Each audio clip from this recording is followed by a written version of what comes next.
Невидимкой луна освещает снег летучий, мутно небо, ночь мутна. Еду, еду в чистом поле, колокольчик дин-дин-дин.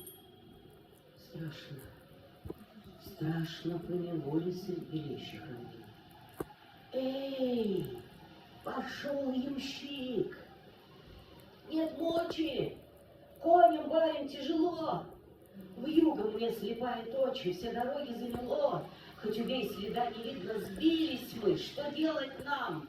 В поле бес нас водит, видно, да кружит по сторонам. Посмотри, вон играет, дует, плюет на меня.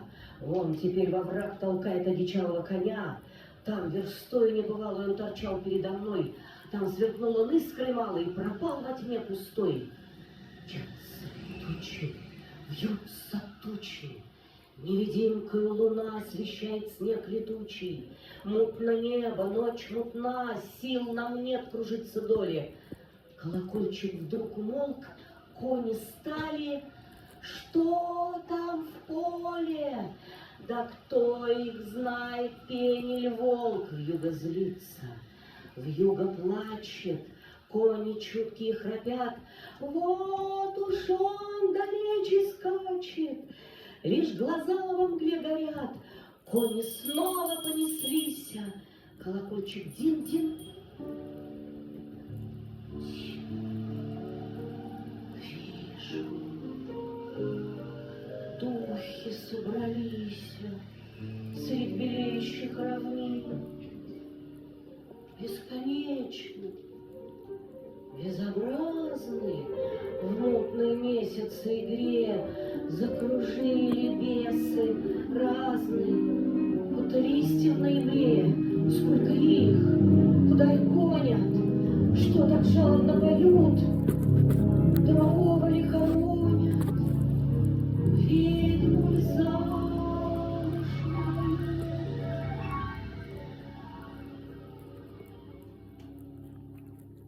Мчатся тучи, вьются тучи, невидимкою луна освещает снег летучий.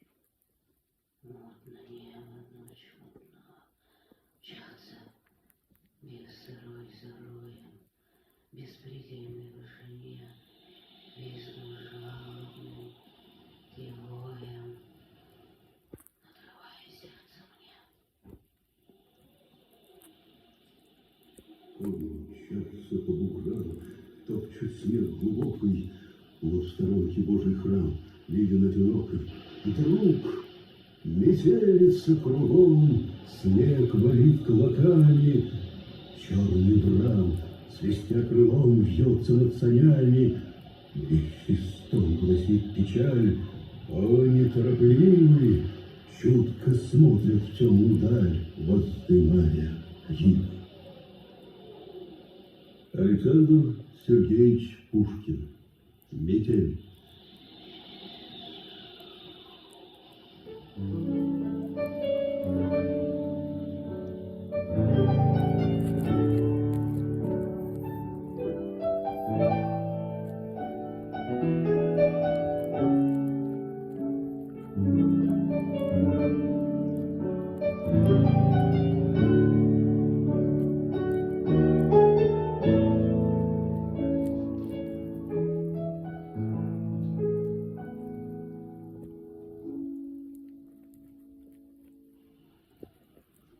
Ой, какая сегодня метель.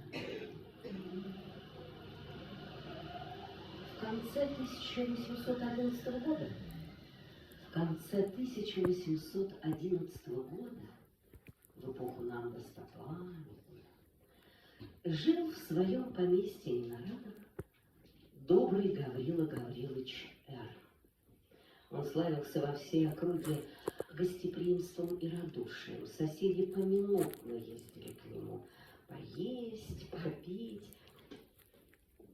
поиграть по 5 копеек в бустон с его женой. А некоторые для того, чтобы поглядеть на дочку их, Марию Гавриловну, бледную, стройную и 17-летнюю девицу. Она считалась богатой невестой, и многие прочили ее за себя, ну или за сыновей. Мария Гавриловна была воспитана на французских романах, как и все тогда.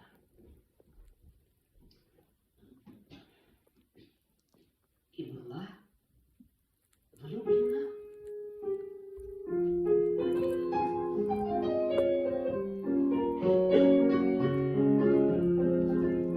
Предмет, избранный ею, был бедный армейский прапорщик, находившийся в своей деревне по соседству имения Марии Гавриловны. Само по себе разумеется, что молодой человек пылал равной страстью, и что родители его любезной, заметив взаимную склонность, запретили дочери даже о нем и думать, а его принимали хуже, нежели чем кого?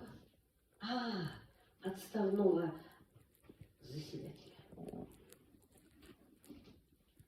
Наши любовники были в переписке, и всякий день видались наедине в сосновой роще или у старой часовни. Там они клялись друг другу в вечной любви, сетовали на судьбу и делали различные предположения. Переписываясь и разговаривая таким образом, они, что весьма естественно, дошли до следующего рассуждения. Если мы друг без друга дышать не можем, а воля жестоких родителей препятствует нашему благополучию, то нельзя ли будет обойтись без нее? Разумеется, что эта счастливая мысль сперва пришла в голову молодому человеку, и что она весьма понравилась романическому воображению Марии Гавриловны.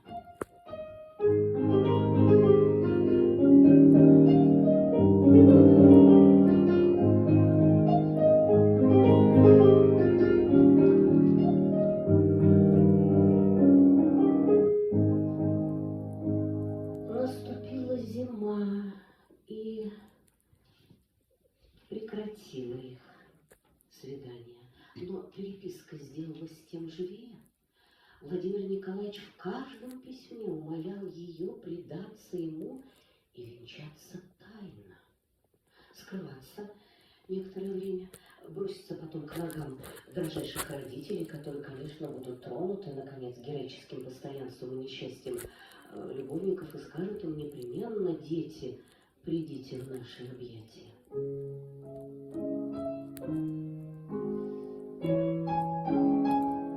Мария Гавриловна долго колебалась.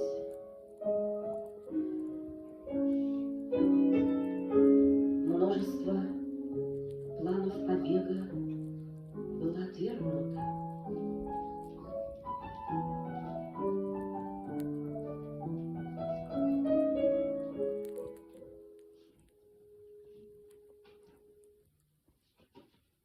Наконец она согласилась. В назначенный день она должна была не ужинать, остаться в своей комнате. Девушка ее была в заговоре.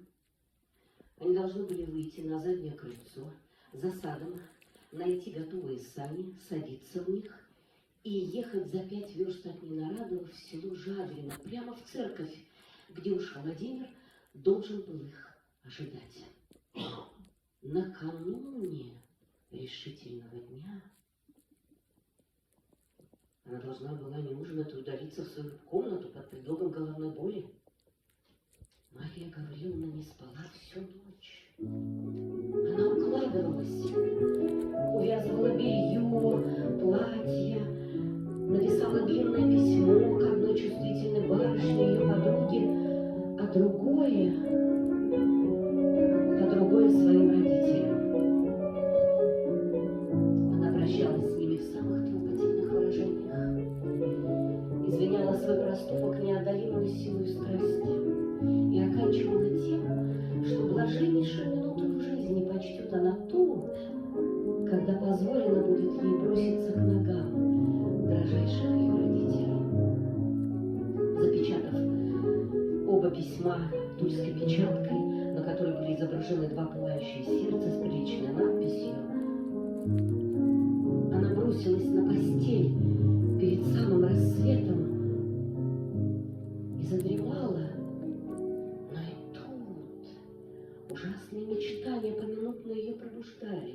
То казалось ей, что в самую минуту, как она садилась в сани, чтобы ехать венчаться, отец ее останавливал ее, тащил по снегу, и она с замиранием сердца потом летела куда-то вниз. То видела она Владимира, лежащего на траве, бледного, окровавленного. Он, умирая, просил ее поскорее с ним обвенчаться. Другие безобразные, бессмысленные видения неслись перед нею одно за другим.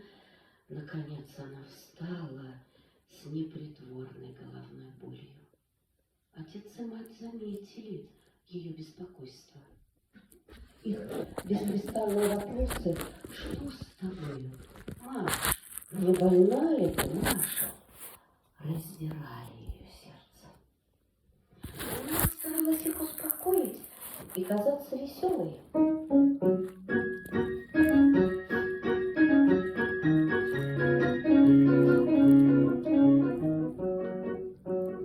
И не могла. Наступил вечер. Мысль, что уже последний раз провожает она день посреди своего семейства, стесняла ее сердце. Она втайне прощалась со всеми особами, со всеми предметами ее окружавшими. Подали ужинать. Сердце ее сильно забилось, дрожащим голосом объявила она, что ей ужинать не хочется, и стала прощаться с отцом и матерью. Они ее поцеловали и по обыкновению благословили. Она чуть не заплакала. Пришед в свою комнату, она кинулась в кресло, залилась слезами. Девушка уговаривала ее успокоиться, ободриться. Все было готово. Через полчаса Маша должна была навсегда оставить родительский дом, свою комнату. тихую девическую жизнь.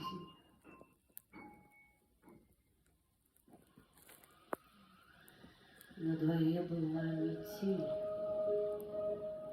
Ветер выл, ставни тряслись и стучали.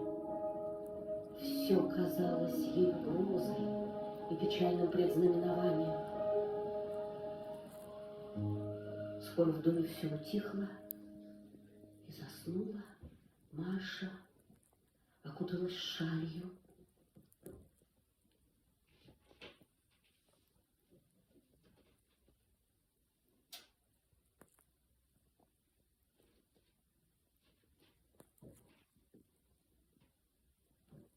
Надела теплый капот, взяла в руки шкатулку свою.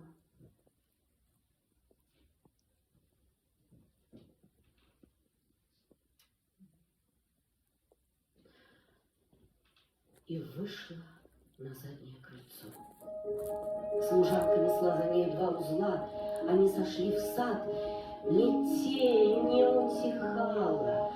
Ветер дул им навстречу, как будто силясь остановить молодую преступницу. Они на силу дошли до конца сада. На дороге сами дожидались их. Лошади, прозябнув, не стояли на месте. Кучер Владимир удерживал ретивых. Он помог барышне, ее девушке усесться, уложить узлы и шкатулку, взял вожжи и лошади полетели.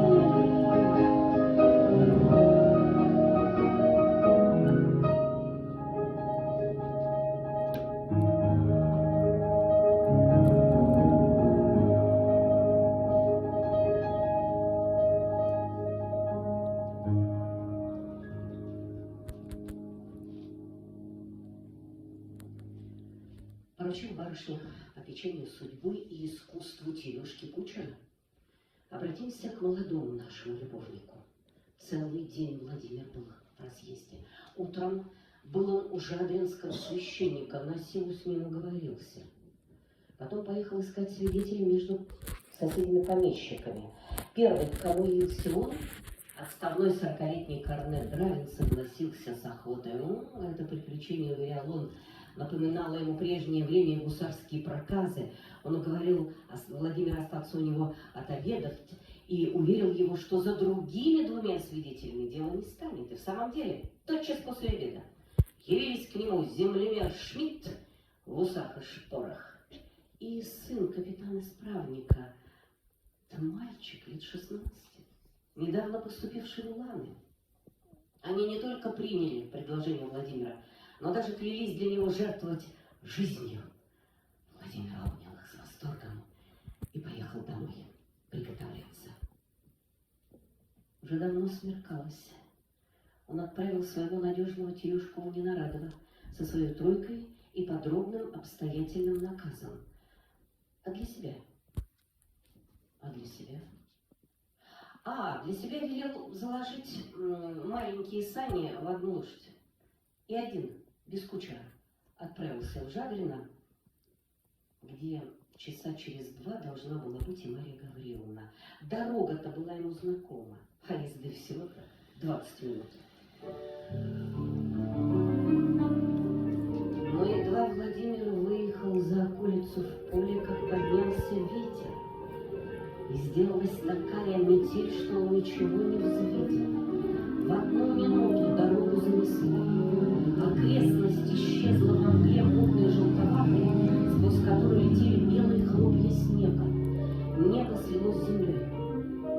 Владимир очутился в поле и напрасно снова хотел попасть на дорогу. Лошадь ступала на удачу поминутно, то въезжала на сугроб, то проваливалась в яму, сами поминутно опрокидывались. Владимир старался только не потерять настоящего направления, но ему казалось, что прошло уже более получаса, а он еще не доезжал и до Жадринской рощи. Прошло еще около 10 минут. Владимир ехал полем, пересеченным глубокими оврагами. Метель не утихала, небо не прояснялось, а с него пот катился градом, несмотря на то, что он поминутно был по пояс в снегу. Наконец Владимир увидел, что он едет не в ту сторону. Владимир остановился, начал думать, припоминать, соображать и уверился, что должно было взять ему вправо. Он поехал вправо, уже более часа был он в дороге, Жадрино должно было быть недалеко. Но он ехал, а полю не было конца. Поминутно сани опрокидывались, поминутно он их подымал, время шло. Владимир начинал беспокоиться, наконец, в стороне что-то стало чернеть. Приближаясь, увидел он рощу. Слава Богу, подумал Владимир, теперь уж близко. Он поехал около рощи, надеясь тотчас попасть на знакомую дорогу или объехать рощу кругом. Жадрин находилась тотчас за нею. Скоро он въехал во мрак дерев, обнаженных зимою. Ветер не мог тут свирепствовать. Дорога была гладкая. Лошадь ободрилась, и Владимир успокоился. Но он ехал, а рощи не было конца. Владимир с ужасом увидел, что он заехал в незнакомый лес. Отчаяние овладело им. Он ударил по лошади. Бедное животное пошло было рысью, но через четверть часа стало приставать и пошло шагом, несмотря на все усилия несчастного Владимира. Мало-помалу деревья начали редеть, и Владимир выехал из леса. Жадрина было не видать. Должно было быть около полуночи. Слезы брызнули из глаз Владимира, и он поехал, на удачу. А погода утихла. Тучи расходились, и перед ним лежала равнина, устланная белым волнистым ковром. Ночь была довольно ясна. Он увидел невдалеке деревушку, состоящую из 4 или из 5 дворов. Владимир поехал. У первой избушки он выскочил из саней и начал стучать. Через несколько минут деревянный старик поднялся, и старик высунул седую бороду. «Чё тебе надо? Далеко ли до Жадрина?» Жадрина недалече. Ну, верст 10 будет. При всем ответе Владимир остался недвижим и схватил себя за волосы. «Отколь ты?» Владимир не имел духа отвечать на вопросы. «Можешь ли ты, старик, достать мне лошадей до Жадрина?» «Да какие у нас лошади-то?» «Да не могу ли взять хоть проводника? Я заплачу, сколько будет угодно». «Ну, постой, я тебе сына вышлю». Владимир стал дожидаться. Не прошло и минуты, он вновь начал стучать. Старик поднялся, старик высунул седую бороду. «Ну, что тебе надо-то, а? Али ты, прозяб, зайди погреться». «Где твой сын? Обувается. Высылай скорее сына». Ворота заскрипели, и парень вышел с дубиной, пошел вперед, то указывая, то отыскивая дорогу, занесенную снеговыми сугробами. «Который час?» — спросил Владимир. «Да уж скоро рассвенет», — отвечал молодой мужик. Владимир не говорил уже ни слова. Пели петухи, и было уже светло, когда достигли они Жадрина. Церковь была заперта. Владимир заплатил проводнику и поехал на двор к священнику. На дворе тройки его не было. Какое известие ожидало его?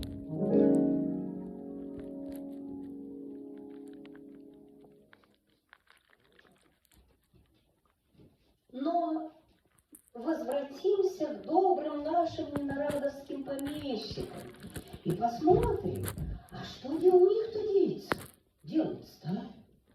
Да ничего. Старики проснулись и вышли в гостиную. Гаврила колпаки, дай-ка куртки, а Прасковья Петровна шлафорки на вате, подали самовар. И Гаврила Гаврилович послал девчонку к Марье Гавриловне узнать, каково ее здоровье и как она почивала. Девчонка воротилась, объявляя, что барышня почивала дурно, но что она сейчас выйдет в гостиную, что ей сейчас легче. И в самом деле Марья Гавриловна подошла здороваться с папенькой, с маменькой. «Ну, что твоя голова, Маша?» — спросил Гаврил Гаврилович. «Лучше, папенька», — отвечала Маша. «Да ты, верно, Маша, вчера-то угорела», — сказала Прасковья Петровна. «Может быть, маменька», — отвечала Маша. День прошел благополучно, но в ночь Маша занемогла. Послали в город за лекарем. Он приехал к вечеру и нашел больную в бреду, и бедная больная, казалось, сильная горячка, 2 недели находилась у края гроба.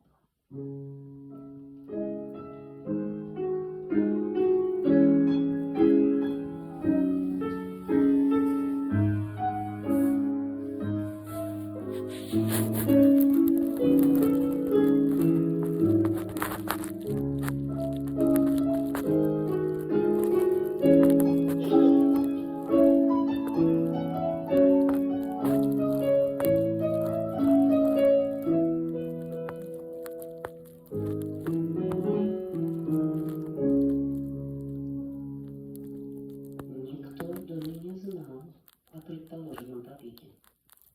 Письма, накануне ей написанные, были сожжены. Девчонка никому ничего не говорила, опасаясь гнева господ. Терешка Кучер вообще никогда ничего лишнего не выказывал, даже в хмелю. Священник отставной, Корнет, усатый землемер и маленький Улан были скромны и недаром. Таким образом, тайна была сохранена более чем полудюжину заговорщиков. Но Марья Гавриловна сама в беспрестанном бреду выказывала свою тайну. Однако ее слова были столь несообразны ни с чем, что мать, не отходившая от ее постели, могла понять из них только то, что дочь ее... Господи! Дочь ее была смертельно влюблена во Владимира Николаевича. И что, вероятно, любовь была причиной ее болезни. Она советовалась со своим мужем, с некоторыми соседями, и, наконец, все единогласно решили, что, видно, ну, это вот такова судьба, да, Марья Гавриловна, что суженого конем не объедешь, что бедность — это не порок, и что жить не с богатством, а с человеком.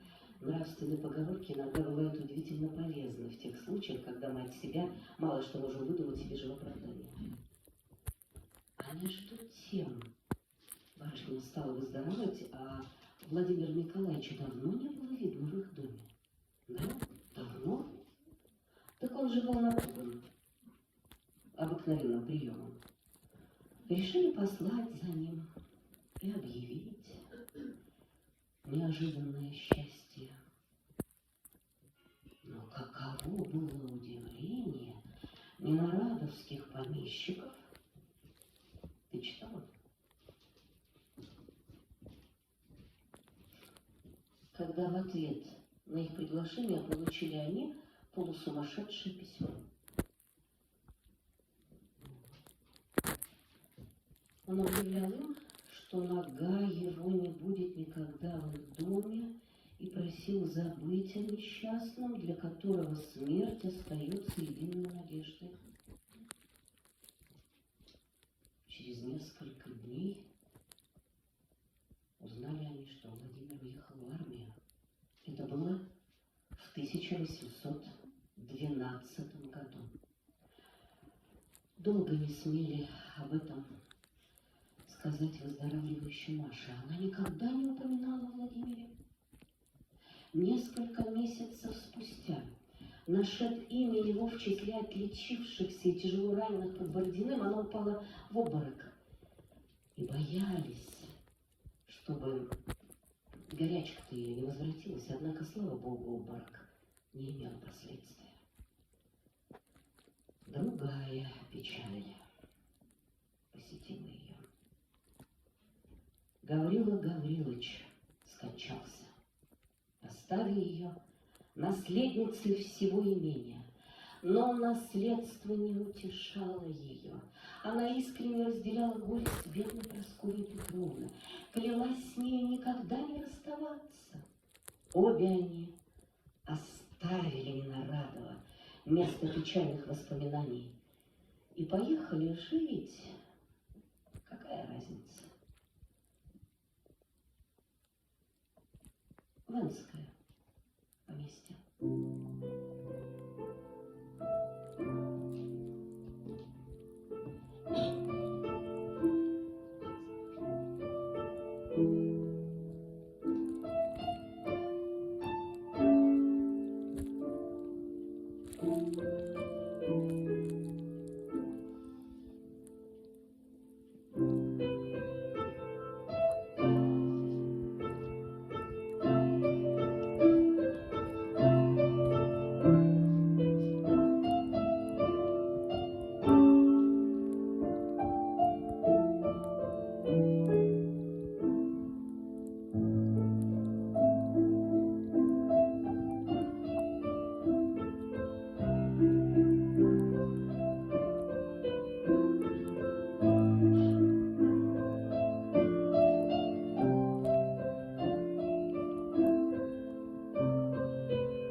Женихи кружились и тут, около милой и богатой невесты, но она никому не подавала и малейшей надежды. Мать иногда уговаривала ее найти себе друга. Марья Гавриловна задумывалась и качала головой. Владимир уже не существовал. Он умер в Москве накануне вступления французов. Память о нем казалась священной для Маши. Во всяком случае, она берегла все, что касалось его. Письма, писанные им, его рисунки, книги, рисунки, ноты, стихи, переписанные им для нее. Соседи дивились ее постоянству и с любопытством ожидали героя, долженствовавшего наконец восторжествовать над печальной верностью этой девственной Артемизы. А между тем война со славой была кончена. Полки наши возвращались из-за границы. Народ бежал им навстречу. Музыка играла завоеванные вальсы, тирольские песни Ари Шаконда. Офицеры, ушедшие в поход почти отроками, возвращались возмужав на бранном воздухе, обвешанные крестами. Солдаты весело разговаривали между собой, поминутно вмешивая в речь то немецкие, то французские слова. Время незабвенное, время славы и восторга. Как сильно билось русское сердце при слове Отечества.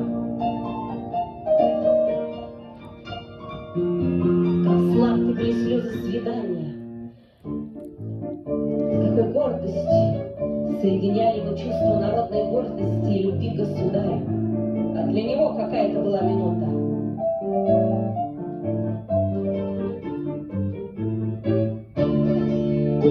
Женщины, русские женщины были тогда бесподобны.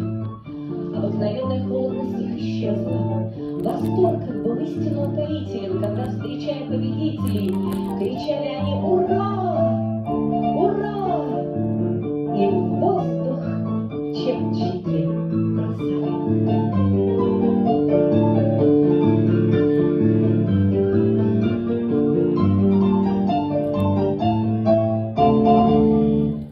из тогдашних офицеров не сознается, что русской женщине обязан он был лучшей, драгоценнейшей наградой? Да, в это блистательное время Мария Гавриловна жила со своей матерью в Энской губернии и не видала, как обе столицы праздновали возвращение войск. Но в уездах и деревнях общий восторг, может быть, был еще сильнее, и появление в сих местах офицера было для него настоящим торжеством. И любовнику во фраке плохо жилось в его соседстве. Да, мы уже сказывали, что Мария Гавриловна все по-прежнему была окружена искателями, но все должны были отступить, когда явился в ее замке раненый гусарский полковник Бурмин с Георгием в петлице и с интересной бледностью, как говорили тамошние барышни. Он приехал в отпуск в свои поместья, находившиеся по соседству деревни Марии Гавриловны. Мария Гавриловна очень его отличала. При нем обыкновенная задумчивость ее оживлялась. Нельзя было сказать, чтобы она кокетничала с ним, но поэт, заметя ее состояние, сказал бы: но если это не любовь, так что же?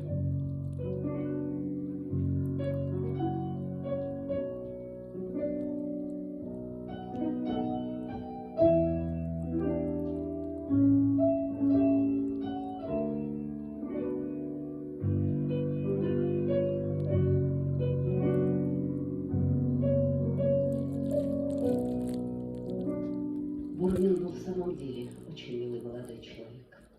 Он имел именно тот ум, который нравится женщинам. Ум приличия и наблюдения. Безо всяких притязаний, беспечно насмешливый. Поведение его с Марией Гавриловной было просто. Что бы она ни сказала или не сделала, душа и взоры его так за ней следовали. Он казался нравом тихого, скромного, но молва уверяла, что некогда был он ужасным повесой, но это не вредило ему во мнении Марии Гавриловны, которая, как и все молодые барышни, с удовольствием извиняла шалости, обнаруживающие смелость, гордость характера. Но более всего, более его нежности, более приятного разговора, более перевязанной руки, более интересного разговора, молчание молодого гусара больше всего подстрекало ее любопытство и воображение. Она не могла не сознаваться, что она очень ему нравилась. Но, вероятно, и он уже со своим умом и опытностью мог заметить, что она отличала его. Что удерживало его? Почему до сих пор она не видала его у своих ног и еще не слыхала слова признания? Может, это робость, гордость или кокетство хитрого волокиты? Что же удерживало? Подумав хорошенько, она решила, что это робость. Робость, неразлучна с истинной любовью, и положила ободрить его большей внимательностью и, смотря по обстоятельствам, нежностью. Тайна, какого рода ни была бы, всегда тягостна женскому сердцу. Ее военные действия имели желаемый успех. Во всяком случае, Бурмин впал в такую задумчивость, и его черные глаза с таким огнем останавливались на Марии Гавриловне, что решительная минута казалась уже близка. Соседи говорили о свадьбе, как о деле уже конченном. А добрая Прасковья Петровна радовалась, Господи, что дочь-то, ой, наконец-то нашла себе достойного жениха. Старушка сидела однажды в гостиной, раскладывая гран-пасьянс, как Бурмин вошел в комнату и тотчас осведомился о Марье Гавриловне. «Она в саду», — отвечала старушка. «Ну, пойдите к ней, а я вас буду здесь ожидать». Бурмин вышел, старушка перекрестилась и подумала: «Господи, авось дело сегодня же кончится».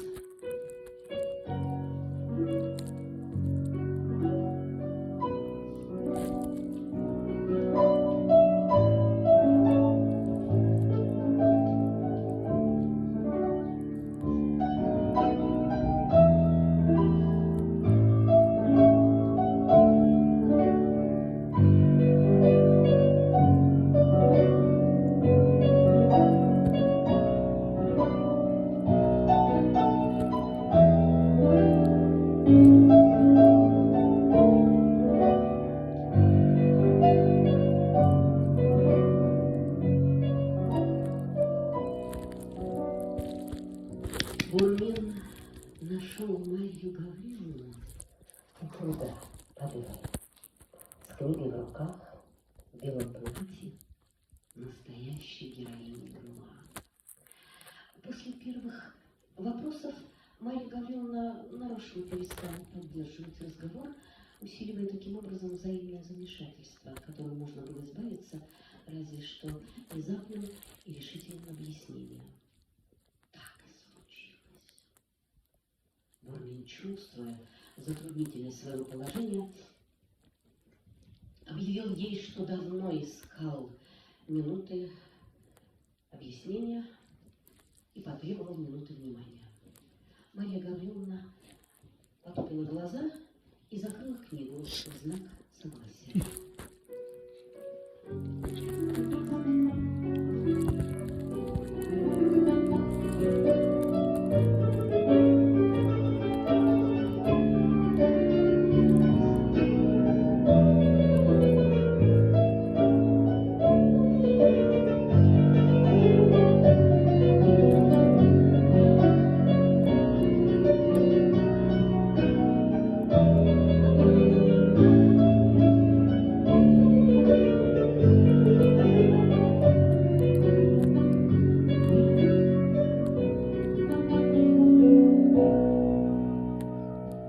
«Я вас люблю», — сказал Бурмин. «Я вас люблю страстно». Марья Гавриловна наклонила голову еще ниже. «Я поступил неосторожно, предаваясь милой привычке видеть и слышать вас ежедневно». Марья Гавриловна вспомнила первое письмо Сен-Клер.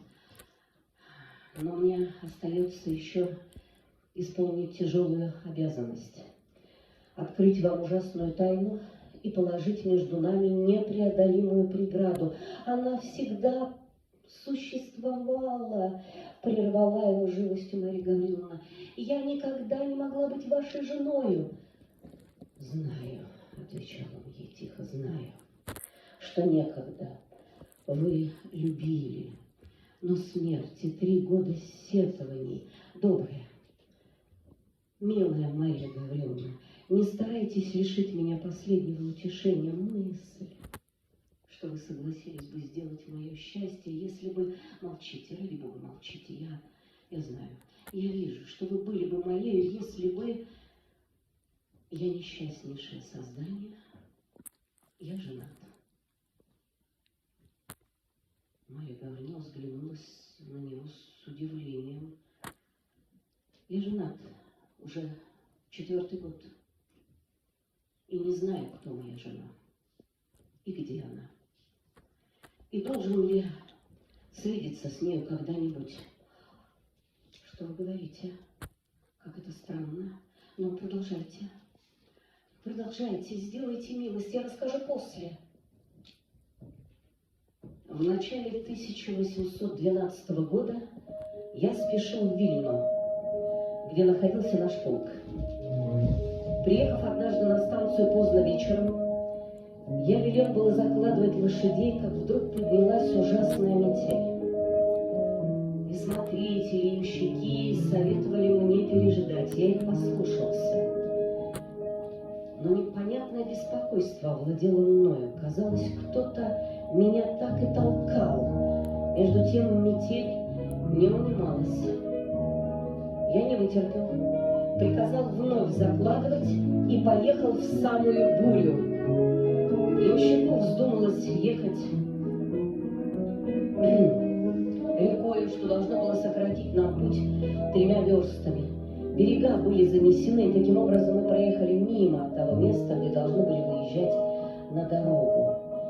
Я увидел невдалеке огонек и велел ехать туда. Мы приехали в деревню. В деревянной церкви был огонь. Стояло несколько саней, по паперти ходили люди. Сюда, сюда! Где ты замешкался? Помилуй! Мы уж хотели ехать назад. Невеста в обмороке, поп не знает, что делать. Выходи же скорее! Я молча выпрыгнул из саней и вошел в церковь. Слабо освещенную 2 или 3 свечами, девушка сидела в темном углу церкви. Другая терла ей виски. Слава Богу, сказала, это на силу вы приехали. Чуть было вы барышню-то не уморили. Старый священник подошел с вопросом: прикажете начинать? Начинайте, начинайте, батюшка, отвечал я рассеянно. Девушку подняли. Она показалась мне недурна, непонятная, непростительная ветреность. Я стал подле нее перед налоем. Священник торопился, горничные свидетели заняты были невестой. Нас обвенчали. «Поцелуйтесь», — сказали нам. Жена моя обратила ко мне бледное свое лицо. Я хотел было ее поцеловать, а она вскрикнула: «Ай, не он! Не он!» и упала без памяти. Свидетели устремили на меня испуганные глаза, и я молча, безо всякого препятствия, вышел из церкви, бросился в кибитку и закричал: «Пошел!» «Боже мой! Боже мой!» — закричала Марья Гавриловна. «А вы не знаете, что сделали с бедной вашей женой?» «Не знаю», — отвечал Бурмин. «Не знаю, как зовут деревню. Не знаю, от которой станции отъехал.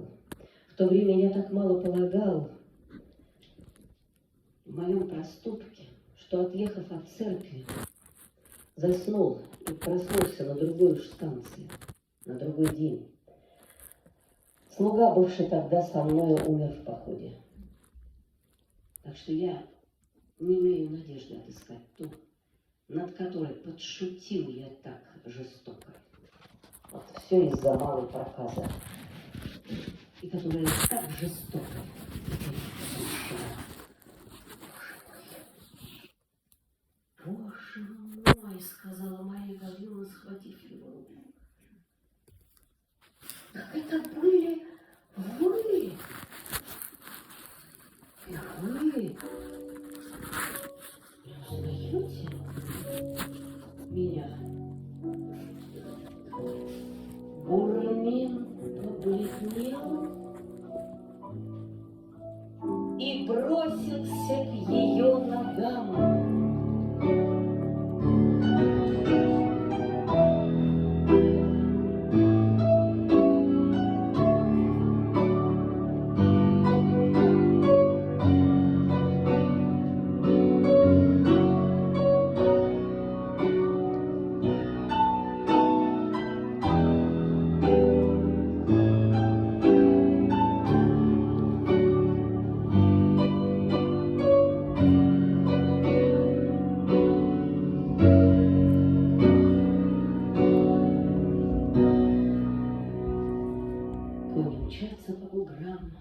Топчут снег глубокой, в сторонке Божий храм виден одинокой.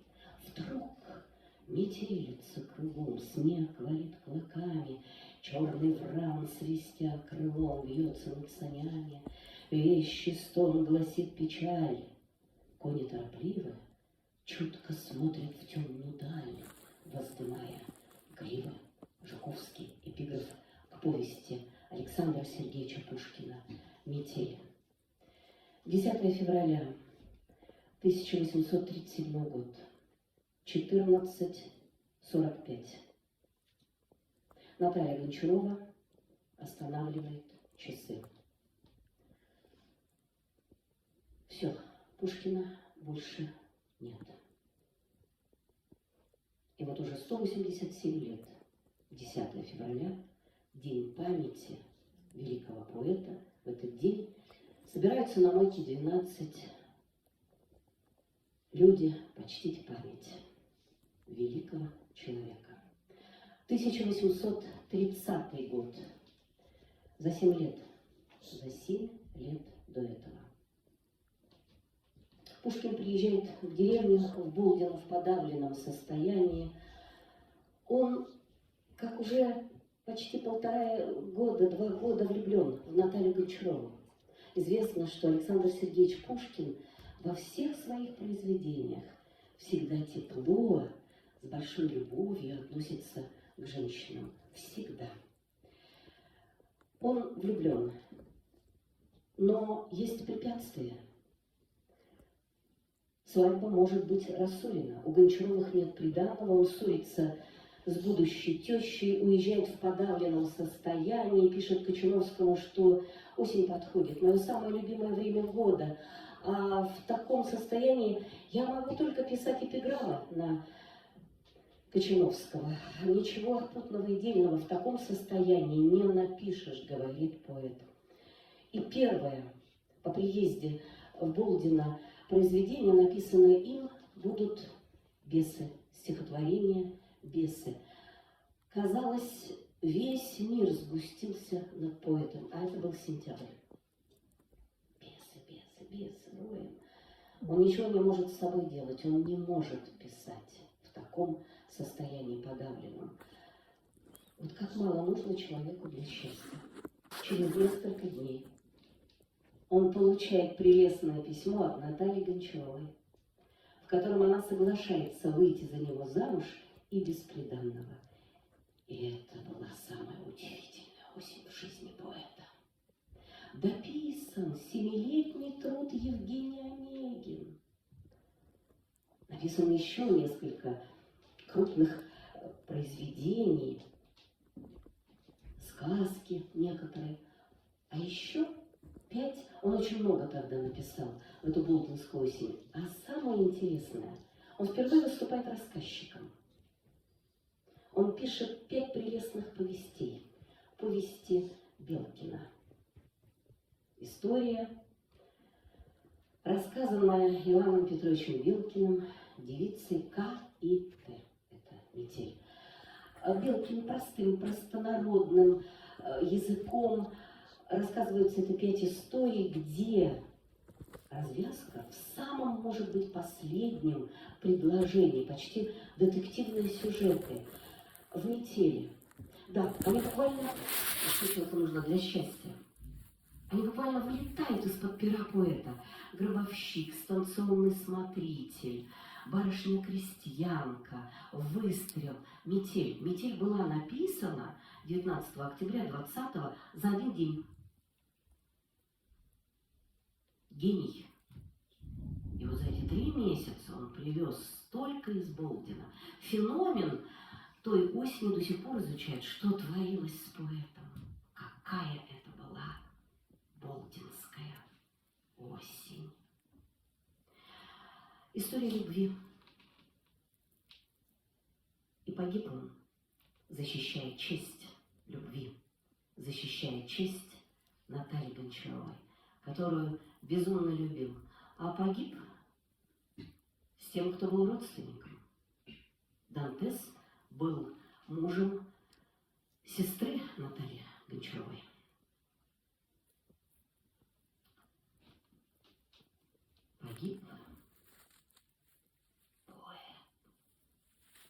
История любви, метель. Метель явилась роком, все расставив на свои места. А еще, смотрите, что делает Пушкин. Он меняет, как он меняет события, возвращает в одно, в другое. Но только гений может так, если структурировать, событийный анализ сделать. Метели. А что еще? Владимир Николаевич, прапорщик. Только имя, а у Урмина имени нет. Ну, гений. Вот загадки. Достоевский напишет в знаменитой речи о Пушкине. Пушкин унес, это будет последнее произведение Достоевского, Пушкин унес с собой какую-то тайну. И вот эту тайну мы уже будем разгадывать, а в этом году у нас год юбилейный, 225 лет со дня рождения Александра Сергеевича Пушкина, 6 июня. 225 лет со дня рождения великого писателя, поэта.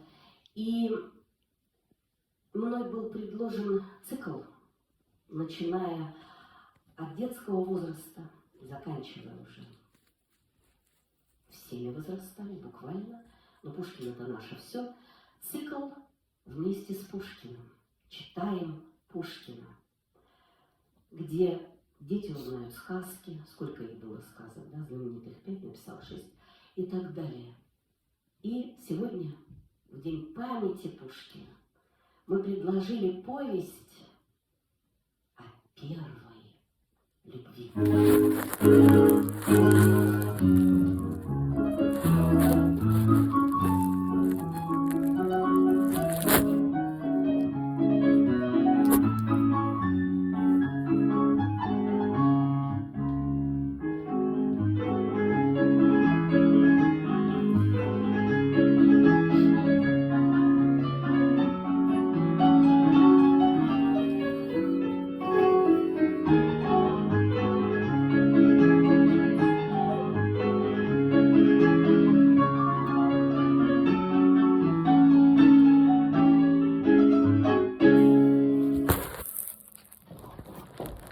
Партия фортепиано.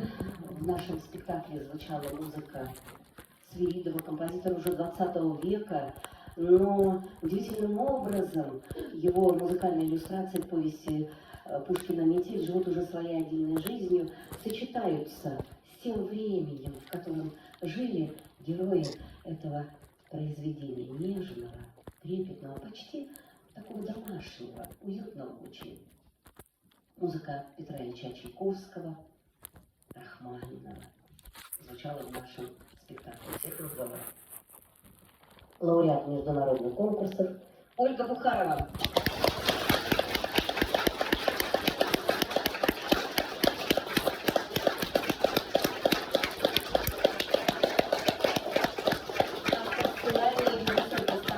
Художественный руководитель филармонического театра «Геликон», заслуженная артистка Хабаровского края Марина Кунцевич.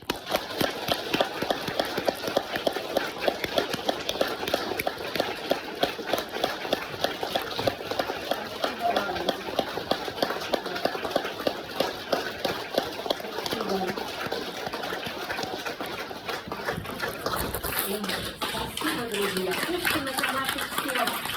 Сегодня мы с вами, кто может, пойдет